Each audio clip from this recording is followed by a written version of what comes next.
SuperTalk Mississippi media production. Roll pre-record on my count. 7, 6, 5, 4, 3, 2. Roll A, fade up on A.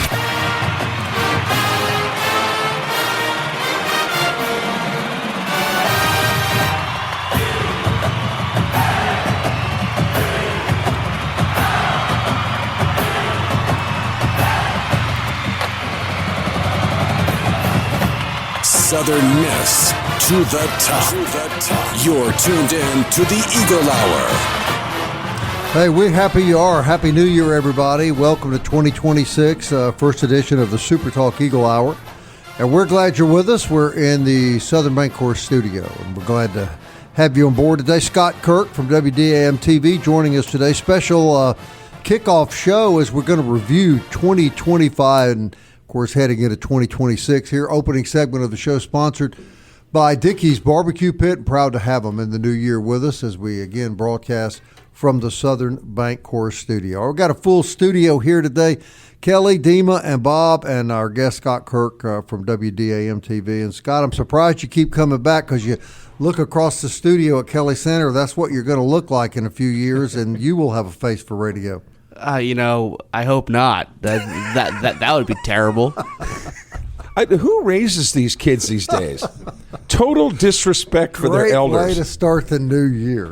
Good line. Yeah, Dima's making fun of my clothes. Scott Kirk's making fun of the way I look. Well, on Wednesday, you talked about Iowa State the whole freaking hour. So it's Friday, and geez. How many players do they have left, Dima? 15? 14. 14, Kelly, let's be fair. I mean, you wish you could look like me, right?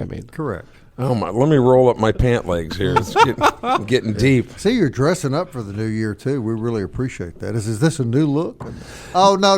This is the same look you've had all year. Okay, I'm sorry. Well, I really do have to do laundry because you see the sweat stains on the back of his clothes. Turn to the side. Turn around. Let me see that. The only thing that I have left. I didn't know he sweat. The only thing that I have left that's clean is my Halloween costume from about 4. So I guess I need to do some laundry. Huh? Probably. So. Yeah. All right, we've got a lot to talk about. I asked Scott to join us. So we got Dima back. We're all together, and we want to talk about. It's 2026, but we're going to look back, and I want to review the major sports at Southern Miss in the previous year and get these guys' input on how they did and where things stand. And so, guys, I'm going to start with a sport that's going to be played again tomorrow night, women's basketball, 2024-25. Of course, there's a little overlap in basketball, but 24-25 season, women's basketball at Southern Miss is 10-21, 5-13 in the league. So far, in 2025, leading up till today, the team went 9-4. So, Scott, I'm going to start with you. An obvious big change in that Joy Lee McNellis is not at the helm, but the 9-4 start in 2025 indicates a new era and a new step forward for women's basketball, you think? Oh, most definitely. I think it indicates a lot of growth, and especially when you look at Missy's track record. Pine Bell specifically, I look at what she did at Jones College. This is just a start of hopefully that something really clicking for Lady Eagle basketball. The community seems invested. A lot of local players and Mississippi prospects are really buying into what she's building. I think this could be something huge going forward for USM. So. All right, and Dima, evaluate 25 when the team goes 10-21, but there's some underlying current there, obviously, with the illness of Joy Lee McNellis, right? Yeah, there were so many distractions in that previous year's team with, half the practices, Coach McNeilis wasn't even there, so that's another thing. You're worried about your coach. You're also having to play a basketball game. Had a couple injuries down the stretch. Just never could really find their rhythm and consistency, and that's really important in basketball, finding that rhythm and consistency. And this year, you're seeing that the team find their rhythm and consistency. They're able to shoot the basketball very well. I think probably one of the better shooting teams in the league. And we've already seen them compete against Sun Belt opponents.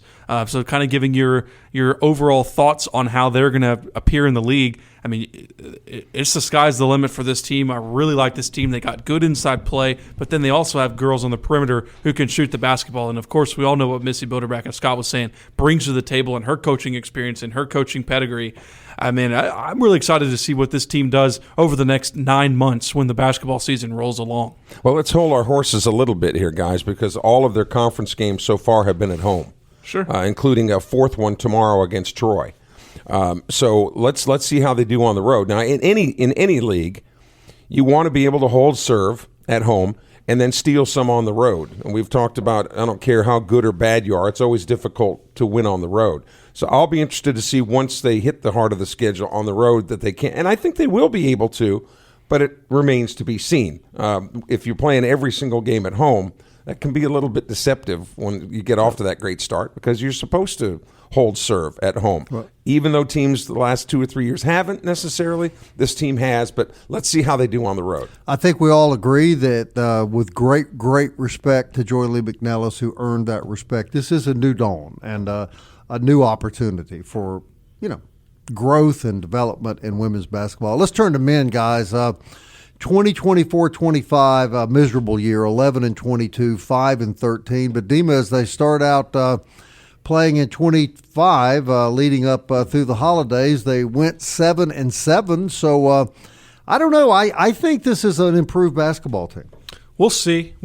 I'm not as convinced as improved basketball team as of yet, just because of Isaac Tavares' status being out, and that they looked good without him for a couple of games. Then a couple of games they didn't look so good, like the other night against LSU. They looked really bad, to be honest.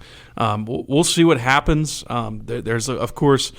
Conference play is everything, and now that all those non-conference games are out of the window, we'll see. They played a really good Arkansas State team a couple weeks ago, and really were competitive to that game. Brought that game down to the final few minutes. But like Kelly said, winning on the road for this team is going to be just ginormous. And so far, at least, they haven't been shown that they can win on the road. Have they won on the road this season yet? I can't remember a game where they've won on the road. Well, of course, you could travel to Louisiana tomorrow. Yes. The Cajuns, at which they've already played the Cajuns and beaten them. Radford, they did win that. And then they won the Pensacola Bay tournament, I guess. Yeah, but conference play, winning on the road is so important. This team is improved, I guess, from last season, but I think that the team is still out there to see really what they're made of. Jury's still out, Kelly? I think so. But to me, the most and this has nothing to do with a year in review. But to me, it's so difficult to become a true basketball fan now because of the turnover in rosters, which that's getting to be in every sport except for baseball. But the other thing is, on both men's and women's side, is what are you playing for? I mean, really, what are you playing for? In football, you don't have to win the conference, but you could still go to a bowl game. In basketball, you can win the regular season and still not go to the NCAA tournament because we know in the Sun Belt, it's a one-bid league. So it's just really difficult to get fired up for basketball when if you don't win the tournament, you're not going anywhere. So it just kind of seems like you're spinning your wheels. Scott, you cover this for a living, obviously, you and Dima. What is the status right now of men's basketball? And describe last year's disappointing year and how important it is this year to turn this around. Well, personally, I think to start this 2025 campaign, for me, I think it washed away a lot of the ugliness from 24-25. I thought the end of last season for Coach Ladner and USM men's basketball, I think they tell you too, it was not how they expected it to go at all.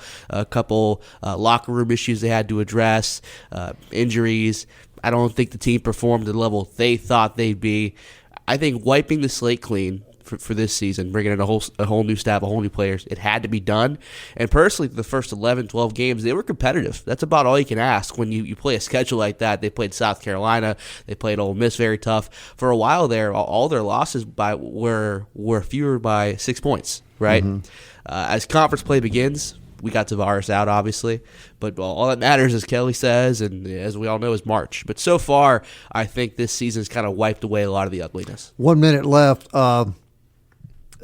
I think it's a do or die year for Jay Ladner, but I'm not 100% sure how fair that is, Demo, because as we discussed earlier this year, a lot of the things promised to Jay Ladner when he came here, facility improvements, that sort of thing, have just not been a reality. Yeah, that is true, but I do agree that this is probably a do or die year for him. And I think really the only reason they didn't make a move potentially last season was because they had to get a new head coach, football coach, and a new head women's basketball coach. So both of those, three of your major sports of football, men's basketball, and women's basketball, way too much. That would have been way too much. So now I think maybe with this extra money they're getting from the Huff deal where they get $1 million for there, I think they have some room here to maybe, take a peek at things if things don't go the way, the way that things are planning to go. You look at Jay Ladner's overall record, not great at Southern Miss. I mean, he has that one good season in 2022, 2023. Outside of that, it's not been a great tenure for him. And that was a contract year. Correct. So it's kind of interesting how coaches tend to have really good years on the years that their contract is up. I don't know where I stand on the issue now. Ask me in a month, and I'll have a better answer for you.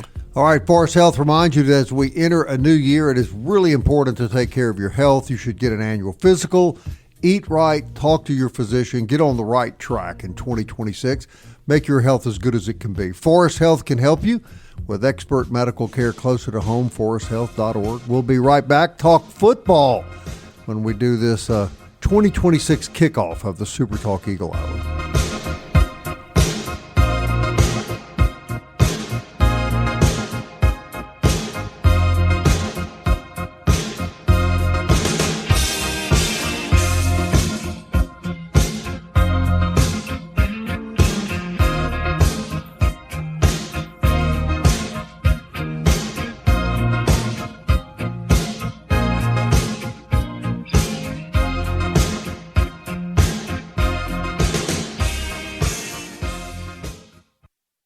Big news from Robinson Electric Supply in Laurel. We've moved. You'll now find us directly behind our old building, right by Sawmill Animal Hospital. We're still your trusted electrical distributor, carrying everything from conduit to tape. And don't forget our full line of Milwaukee tools. Whether you're a contractor or a DIY pro, stop by the new Robinson Electric Supply at 1222 West 6th Street and see what's lighting up Laurel. Robinson Electric Supply. New location, same trusted service. Southern Miss to the top. To the top. You're tuned in to the Eagle Hour. All right, Eagle Tire West sponsors this segment of the Super Talk Eagle Hour. Former Southern Miss star Matt Warren invites you to see him for premium Goodyear products. Full service auto and truck service, all at Eagle Tire West, next to Smith Motor Company, Highway 98 West, Hattiesburg. Family operated since 1985. Eagle Tire and Eagle Tire West. Goodyear tires, full service, big Southern Miss supporters. Don't forget about the Super Talk Eagle Hour podcast. You can hear it every day on Apple, Audible, Spotify, Stitcher, TuneIn, YouTube, or Alexa or Siri will play the Super Talk Eagle Hour. Scott Kirk from WDAM TV joins us in the studio today as we kick off 2026 on the Eagle Hour. All right, guys, let's turn our attention to football. I'm going to start with you, Kelly. And these guys had a good idea during the break. Football, of course, goes 7-6. Great start, terrible finish. Your final analysis of 2025 and the grade you give football. It would have been higher, but I would give them a B because of the finish. The start was great, but bombed in the end, so B. Clearly better than they were the year before, but then you had the tumultuous turnover, Blake Anderson with empty cupboards, so a B, and I think that might be a little generous. Scott, what happened to him in the end of the year? It's hard to see. Sitting there watching the New Orleans Bowl last week, and they just look like a completely different team. I know Coach Huff wasn't there, but the assistants were there. The team was there. I don't know how you explain what happened. I guess they caught fire in a really good part of the schedule. To go 7-2 and end the year 7-6, to me, that's extremely disappointing. I think it's one thing if you climb your way back to the ladder, you have a slow start to the year. But coaches say it, and it matters in life. It's not how you start, it is how you finish. And that finish was very disappointing. If I were to grade football, I'd give him a C-. And I was debating D+. I know it's a huge improvement, and Huge improvement for 2024. They got to a bowl game. That's fantastic. But to end that way, that's not the standard for any football team. Man, you guys are a rough crowd. I agree with that, but this is why I'm a D+. And I explained this on my little videos after the game at New Orleans when I was there covering the bowl game, and you can go check those out at Pine Belt News. Shameless plug. But yeah, this is the reason why. It's because what do fans have to look back on 2025 for? What even year? 2024 right now. 2025. What do they have to look back on? You bring in Charles Huff. There's a lot of excitement. You bring in all these players. And, you're 7-5. You lose the bowl game. You really didn't win anything. And I'm tired of hearing 1-11 to 7-5 because none of those players were here last year in 2024, outside of Chris Jones maybe. And what really put me into a D+ outside of a C- like Scott was Charles Huff leaving this program in literal utter disarray, as we covered on Wednesday.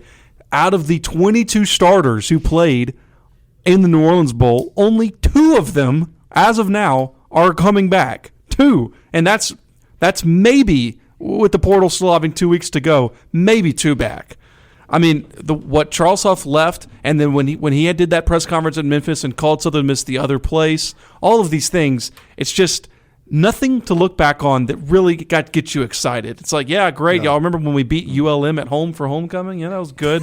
It's like, no, there's nothing good to look back on. What is there to be excited for the future? What is there to be excited? There's nothing to be excited for the future. There's nothing that they really won. They didn't win the championship. They didn't win the West Division. They didn't win the bowl game. They didn't really have any players in those first, second, third teams in the Sun Belt all-conference teams. And all of those are true, Dima, except this year's team actually got to play for a division title. This year's team actually got to play in a bowl game, whereas the year before... I'm glad we have moral victories. I just think you guys are glad they got to play pretty harsh division championship. Well, I'm going to say this. I'm not a big fan of Charles Huff. I think Charles Huff, and I don't mind saying this, I think he came in here, he used Southern Miss, he jumped on to Memphis, got the big paycheck, and as Dima said, left this place bare. Yeah. Blake Anderson has an enormous job in front of him because he was left, I don't think empty cupboard. I think the cupboard is locked. Yeah, so it was announced on Tuesday that Reed Stringer is going to be the GM. He obviously was the interim head coach after Will Hall was fired.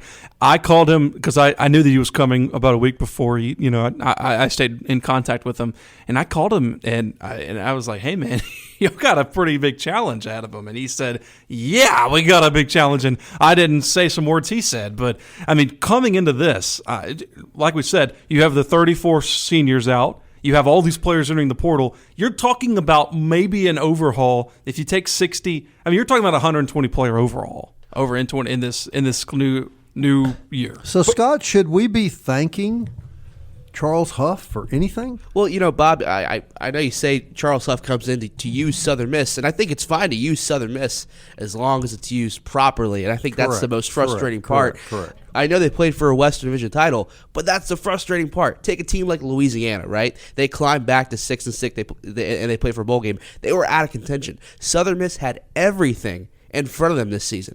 And week by week, it washed away as they stood there and let it happen. That's the most frustrating part. It's okay to get used at this point. Just use it the right way. And if I was a fan, that's what I'd be really frustrated with. But a postscript on Charles Huff, come on, is anybody surprised? You guys cannot be surprised that this guy came in and left after 1 year. We called it back when it happened. And they can say what they want about Blake Anderson not being the coach in waiting, so to speak. It's just funny how that worked out. Yeah. Nobody expected Huff to be here. Why are we talking? This is not a surprise. That is correct, but it's kind of just like the cherry on the icing or the cherry on the cake of like, it was so disappointing. Okay, well, at least we have Huff. At least he's a proven winner. He'll be back for 2026. Oh, nope, he's leaving too. Oh, all of the coaches are leaving too. So there's nothing to look back on 2025 and be excited for 2026. You don't have your quarterback, you don't have your running back, you don't have all your wide receivers, you don't have your offensive line, you don't have your 200 tackle linebackers, your whole secondary is leaving. You're going to have literally a team of unproven players on the field. starting against whoever they start, Alcorn State in 2026. That is not anything to be excited about, and that's why this season was a D+. But how is Southern Miss's situation different than about 60% of the rest of college football teams? The way it's such a mess now with college football. I don't think Southern Miss's situation, this isn't anything necessarily that Charles Huff done that other people haven't done. Matt Campbell left my alma mater of Iowa State, went to Penn State, left 14 guys on the. I'm saying this is not just a 1 in a million occurrence. A lot of college football teams are sitting there with their pants down right now. But that doesn't mean that the D+ doesn't apply. Regardless of what's happening all over the place, I still think the D+ applies. I think my thing is week after week, they had every opportunity to save themselves, and the team just kind of stood by and watched everything pass them by. And Scott, I don't want to take anything away from the games they won. I enjoyed seeing them win every single game. Totally. However, they were not playing a very tough schedule. No, and I think you catch fire too. Remember their turnover margin, right? They 6 turnovers against Arkansas State, 3 or 4 against Georgia Southern on that Thursday night. That's not a game script for every week. So clearly they did a good job preparation wise, but you can't bank on turnovers week after week. That's why they won the Arkansas State game, and I think that's what bit them in the end when they were losing games. Especially Texas State, they weren't getting turnovers. But your quarterback was came injured. down to the final snap, by the way, at Arkansas State. But your quarterback was injured too, and we've talked about it at any level. If your quarterback is not ready to go, he's obviously the crown, the jewel on the crown. Your quarterback's got to be healthy and playing well, and Braxton just wasn't. Troy did it. I mean, Troy had 2 quarterbacks this year, Goose Crowder, and I can't think of his other name. I'm sorry. Yeah, Tucker Kilcrease, and they got to a conference championship because, again, they passed by Southern Miss because Southern Miss let it happen. Can we all agree that everyone needs to give Blake Anderson some time here? But you don't need to be making any quick judgments about his coaching ability next year. You got to give this man time to rebuild this program from the floor. Which is why I think they hired him, because I think they saw that he was going to be here for several years to build this back, because I think everybody looked at the roster knowing, it was going to be a tough challenge for Charles Huff, Correct. Coming into next season. The day that I looked out on the field and thought to myself, Huff will not be back, was senior day. I've never seen so many seniors on a football field. Yeah. And, you could look at that and tell what was coming. I think 9 players in your signing class, that going, putting that much into the portal where you're like, I don't mean to speculate, of course. I'm not going to speculate, but that was hard for me to pass. If you're talking about a moment where you're like, I don't know.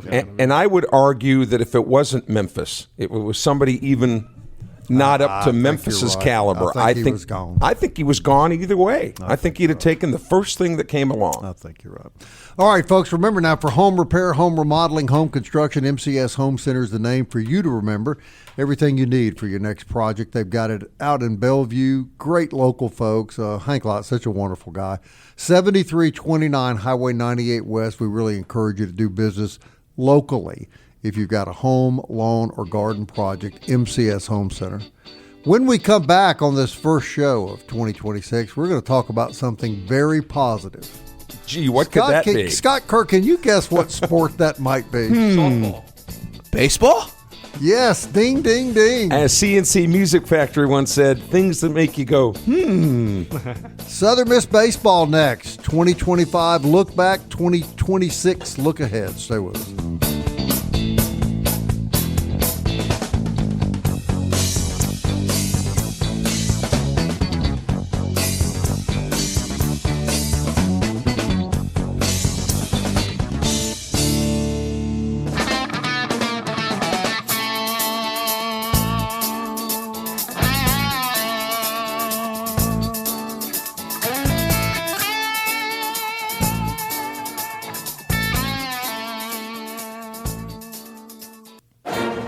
Eagle Hour. Southern Miss to the top. Hey, welcome back and Happy New Year. Glad you're with us on the SuperTalk Eagle Hour as we kick off 2026. Scott Kirk from WDAM TV in the studio with us today. Dima, Kelly, and Bob got the full crew, and we're kind of reviewing sports from last year and into this year. So let's talk something positive. And I'll start back with you, Scott. Southern Miss baseball. I put it out to my wife last night, who absolutely love Southern Miss baseball.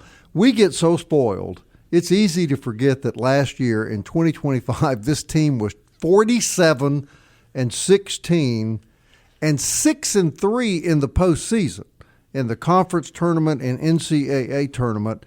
So they never let up. Yes, they came a game short of getting to the Supers again, but never let up all year long. It was just another banner year for Southern Miss baseball. It was wonderful. It was magical. I mean, every season that I've covered Southern Miss baseball has been great, but I think 2025 might be number one so far. So many great moments to think of this year.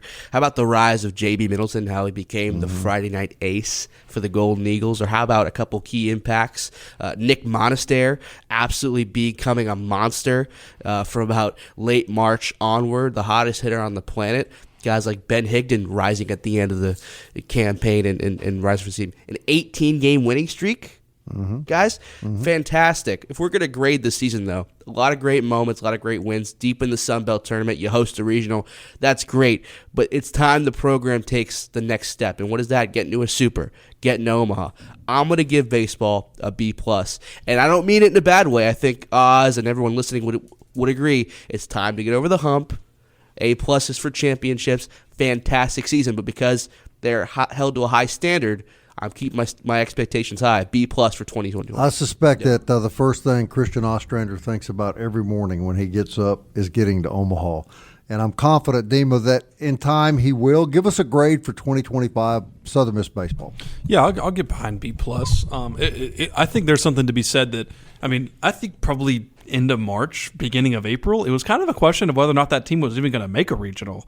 They had that stretch where they were kind of losing some games, couldn't figure out their lineup, couldn't figure out really their pitching outside of J.B. Middleton. And there is something to be said for that. They always do those 18, 19, 20-game winning streaks, getting all the way to that Coastal Carolina matchup in the Sun Belt tournament game that just was a great game. Came up just a couple plays short, really, in that game of winning their third straight Sun Belt championship in a row. Coastal, of course, went on to the CWS finals. Southern Miss couldn't get over the hump in a regional, and so that's why I'm a B, because they're at a point now that it should be expected they should be winning these regionals, especially if they're at home against Miami. Great team, of course, but that's a 3 seed. Like, you should be able to beat a Miami, right? If you can beat Alabama, you can beat Miami. I really think last year was probably their best opportunity to get to Omaha, really, and that as long as I've been following Southern Miss baseball, which is my whole life, really, when you thought that you could get Louisville at home for a Super, they were set up to get to the World Series. So I think that was just a really big disappointment, especially considering that you really had no doubt you were going to win at least one of those games with Middleton on the mound. So, but I will say this season, with this roster and this lineup and this pitching staff, Oz is super high on this team, this 2026 Southern Miss baseball team. And if you look at the schedule, they got some really awesome series we should see. They're going to play in that Round Rock Classic in Austin. They're going to start with UC Santa Barbara, who's going to have a really good ace on the mound. So you're talking about probably Colby Allen versus their ace. I think his name's Flora, if I believe correctly. You're going to see a great series there. Really good, cool series going on the road to James Madison. It's so stupid they don't play Coastal in a series. Wow. But again, it's just another great schedule. And when the D1 baseball rankings come out, I would assume Southern Miss will be in the top 25. But, you can never hold your breath with D1 baseball. It's always Troy. Yeah, that's right. And we'll see. But again, Oz is very high on this team. But as far as 2025, I'd give that team a B+. Scott's over there shaking his head. They'll have to play their way into the top 20. They will play into the top 25, but every year it's the same. Every year it's always Troy over Southern Miss. It's just laughable. By the way, Troy hasn't beaten Southern Miss since 2023. I actually drove through Troy the other day with my wife, and we were both chuckling about that. She says, well, how many months before they get disappointed playing us in baseball again? And I said, nah. That sweep at the end of last year. Here's the thing, guys, that I thought was most frustrating last year, and it was a great year. I completely agree. Go to the regional, you beat the two best teams in the regional. You beat the tar out of Miami. Right. You beat a really good Alabama baseball team in a magnificent baseball game. But you get yourself in a daggum hole by losing to Columbia, which had no business being on the field with Southern Miss. Yeah, I mean, of course, I don't think we'll ever see on that. I don't think we'll ever see Coach Oz pitch off again. I'll tell you that right now. I think he learned his lesson. Not learned his lesson because I agree with the decision. I would have pitched off as well. I would have pitched Matthew Adams that night. But historically, Southern Miss baseball hasn't done that, and so I think after that, I don't think you'll. The question, and we're going to get there in June, and the question if they're the 1 seed, if they host another regional. Well, is Colby Allen going to? Yes, he's going Friday. Yes, it doesn't matter if they're playing Tiddlywinks University. That he's going Friday. Yes. But B pluses. I mean, you guys are living proof that crack does not smoke itself. What's the standard you want to be at, Kelly? Consistency. I want to be at a winning standard. Consistent. Are you saying they haven't been consistently winning? When was the last time they got to Omaha? Is that the standard to anybody to get an A? So only 2 or 3 I think that's teams? Coach Oz standard. Well, perhaps so, but I just think, golly, you guys are hard. It comes from a place of love. It's not. I understand that. I understand that, but when you look at the Southern Miss sports body of work overall, these are the only guys that have been winning consistently in and out, and you give them a B plus. You've been around a long time, Kelly. I'm going to ask you this, then we'll let these 2 younger guys respond to this. I never thought I would say this because I covered sports during the heyday of Southern Miss football. I mean, it was magnificent. I never thought I'd live to see the day that Southern Miss was a baseball school, but we're living in that time, aren't we? It's not even close. Right. I mean, this is the standard bearer. This is the bell cow of the Southern Miss athletic department is this baseball team. So I'm saying, when you look at, no, they didn't get to, but I mean, they didn't get to the World Series, but I don't know how you can give that team anything other than an A. I mean, consistent performance. When people, if there was injuries, other people, rose up. Depth wise, consistency. It's all about consistency. Well, let's jump ahead, Demo. This looks to be a powerhouse. This could be the best team they've ever had. Yes, I think it's very likely could be the best team. They have a lot of power bats. You obviously got Gillespie kind of fixed his swing. Dre Barrett back. Matthew Russo back. You got Higdon, Tucker Stockton back there at the catchers. He turned into a beast, didn't he? And then you added those pieces from South Alabama and Louisiana in Kyle Morrison, who's going to play at second base more than likely. He was a 15 home run guy last year, and then the other guy, Caleb Stelly from Louisiana, who was also, he hit a couple homers against Southern Miss last year. I mean, there's a lot of power, and then when you look at the arms they got, obviously Colby Allen, they're going to want. I'm blanking on all these names. The pitcher last year. You talking about. Graydon Harris, of course, but the guy who came in, I'll remember it in a second. I'm going to just draw on a blank. He came in, Camden Strumstrom. The kid from Baton Rouge. Yeah. Camden Strumstrom. From Baton Rouge. Yes, who came in as a freshman and really shut down Alabama, Miami. Good. They got a lot of those freshman arms back. They're hoping Drew Meeks is back, and he was throwing 97, 99 when we last saw him before his surgery. And then all these freshman arms. A name you're going to love is a guy by the name of Sam Hutchins, I think is his name. I'm probably butchering all these names, but all I know is that Oz is very high on this roster, and Dima Mixon is drawing a blank in 2026. Now we're talking, boys. We're talking baseball. Yeah, but these guys are set up for Dima and Scott to give this team a C. Look, I just want to clarify. B plus is not like anger or anything. The 2025 season was fantastic. So many great things. I'm just saying B plus because there's a lot of room for improvement. I'm going to say this to you, because Scott. they've been, down in about the same place the last couple of years. If you ask if Oz were standing in the studio right now, or Travis Creeley, the one, they would both, I think, say B plus, because to them, it's not an A until they get to Omaha. I think so, they're too. That driven. And go back to 23, they were also a game away, because with this program, it feels like it's always a game away, and the next step is to get there. I agree. You know what I mean? That's all I'm saying. But we can be real happy about where the baseball program is at. Agreed? Yeah. Sam Mitchell, I don't know where I got Hutchins from, but Sam Mitchell, freshman, this is what he was doing in fall. I wrote it down because I wanted to make sure that everybody knows what they're in for this year. 80s to low 90s, like high 80s, low 90s fastball, but his slider with a 2,800 plus spin rate that sits in the low 80s, which when I asked Oz about him, he said he's never seen a freshman throwing like that ever. So good to have him on our side. But, yeah, as far as the team, I think when you look at it, there are just so many times where they're just one game away. But I'll tell you one thing. When they do break through finally, because they're going to do it. They're going to do it. I mean, that's a given. They're going to do it. They're finally going to break through, and it's going to be a great story. When they finally do it, look out. Holy cow, what this program could be. They could have hosted. They could have hosted a super. Vanderbilt was knocked out. That's the thing. It's just like, well, we can all agree that the expectation now is so high, and I'm sure the coaches embrace it, that anything short of super regionals and World Series appearances is a little disappointing. Boy, you guys, I'm telling you what, you guys are a rough crowd.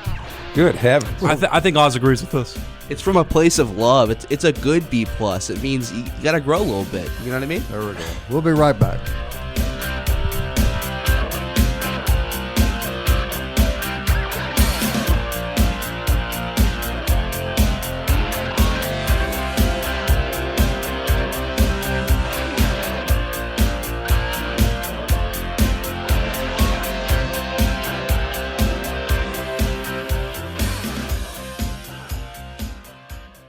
Big news from Robinson Electric Supply in Laurel. We've moved. You'll now find us directly behind our old building, right by Sawmill Animal Hospital. We're still your trusted electrical distributor, carrying everything from conduit to tape. And don't forget our full line of Milwaukee tools. Whether you're a contractor or a DIY pro, stop by the new Robinson Electric Supply at 1222 West 6th Street and see what's lighting up Laurel. Robinson Electric Supply. New location, same trusted service.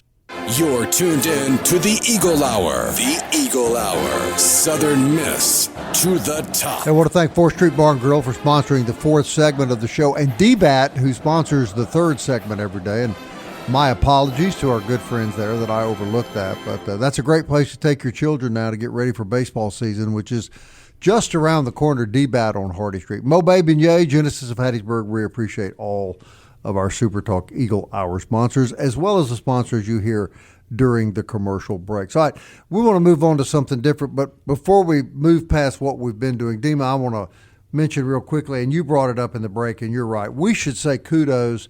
2025 was a great year for the golf program at Southern Miss. Yes, both golf programs really performed well. Of course, the women's golf program won the conference championship game and competed in an NCAA regional, so that was really great for them. Of course, softball took a step forward last season. Of course, 26 and 29 fell short in the Sun Belt tournament, didn't make the regionals, but another good season for Natalie Poole and looking to improve this season as well. So I think overall a decent academic year for the sports. And John Stewart's track program is competitive every year. They were competitive in 25. We anticipate they'll be very competitive, don't we, in 26? Yeah, definitely. Yeah. And of course, everybody's looking forward to women's soccer, seeing what the new head coach will do in 2026 as well. Who's been nothing but a winner at William Carey University Owens. now. Yep. He's won a lot of games. And I think you'll have him on the matches? show. I'm sorry. Is it games or soccer matches? Matches.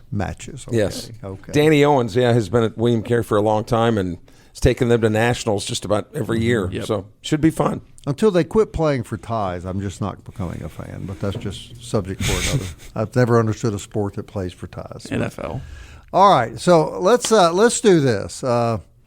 Every millennium, Kelly comes up with a good idea, and he had one. And we're going to start with our guest, Scott Kirk from WDAM. I want you to give us the Scott Kirk headline that will cover Southern Miss sports at the end of 2026. What will be the headline?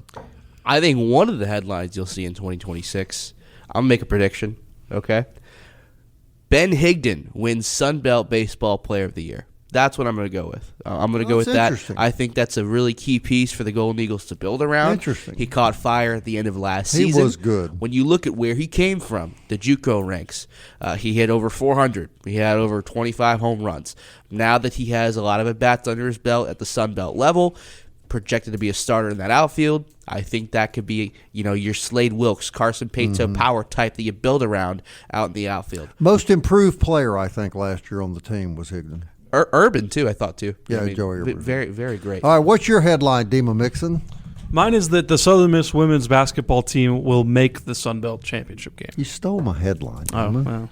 I really do like this women's basketball team. I think they're going to compete really well in the Sun Belt, and I think they're going to make the Sun Belt Championship game. I don't know if they'll win it, but I think they'll make the Sun Belt Championship game. Kelly? My headline also comes from basketball, but from the men's side. And my 2026 headline will be Jay Ladner's contract is extended at Southern Miss, and the Eagles keep Jay Ladner as head coach of the men's team. I think that, again, when you start to think about who else, and look, nobody wants a job by default unless you're becoming a head coach at Tulane. But you want to be the guy that Who's the new head? I have a headline Southern Miss fans don't want to see in 2026 is that Southern Miss loses to Tulane. But I think when I think all is said and done, and you weigh the options of who are you going to bring in here, with the experience and the love for Southern Miss, then knowing that the only way you're going to go to the NCAA tournament anyway is to win the Sun Belt tournament, I don't think it's worth the effort. Of course, we've got the season ahead of us yet, right? It could be a disaster, but I don't think it's going to be a disaster. I think it'll be good enough that Jay Ladner retains his position. I do think the basketball team's done a fine job so far to start the year. I said earlier, they've been competitive. That's about all you can ask for, because as we know, the reality comes down to 1 week in March. Right. Well, here's going to be my headline, and none of y'all touched on this. Blake Anderson, with complete new roster, takes Southern Miss to its second consecutive bowl game. I think Blake Anderson will come in, have to completely redo the football roster.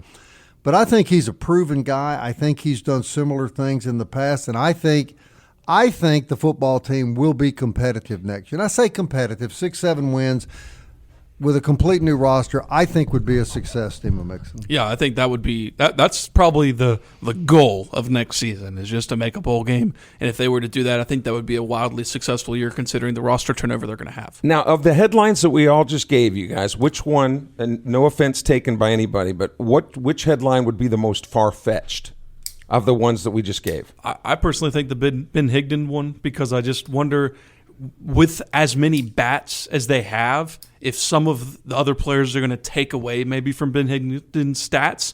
I don't know if for sure he's in the lineup to start the year. So we'll see. That's the only one. Yeah. And I wouldn't say it's like crazy far-fetched, but I'm just saying that might be the one that's hardest to reach. Yeah, and I will remind you that on January 19th,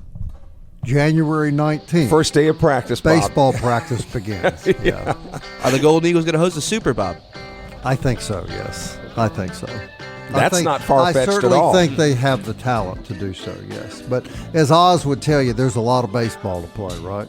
I just booked a hotel in eastern Nebraska. I don't know. I do it every year. Scott, thank you, my man. Thank you, guys. Look forward to having you on the show throughout the year. Okay? I hope I come back next year. You're always welcome here. That wraps up today's show. Hope you have a great, happy weekend until Monday. Southern Miss. To the top. I wanna fly like an eagle to the sea. Fly like an eagle, let my spirit carry me. I want to fly like an eagle till I'm free. I go through the revolution. A SuperTalk Mississippi media production.